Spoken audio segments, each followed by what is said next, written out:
मुंबई शहरामध्ये मध्यंतरी वंचित बहुजन आघाडी आणि बौद्ध महासभा यांचा संयुक्त सभा झाल्या। त्यामध्ये बौद्ध समाजाचे सामाजिक, राजकीय आणि धार्मिक प्रश्न याची चर्चा झाली।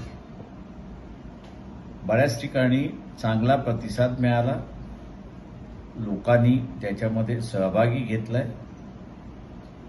या पूर्ण दौऱ्याचं सांगता 12 एप्रिलला गोवंडी या ठिकाणी होणार आहे। मी तमाम बौद्ध बांधवांना विनंती करतो की आपण मोठ्या संख्येने या गोवंडीच्या सभेला हजर राहावे। आपण हजर राहाल हीच विनंती। जय भीम।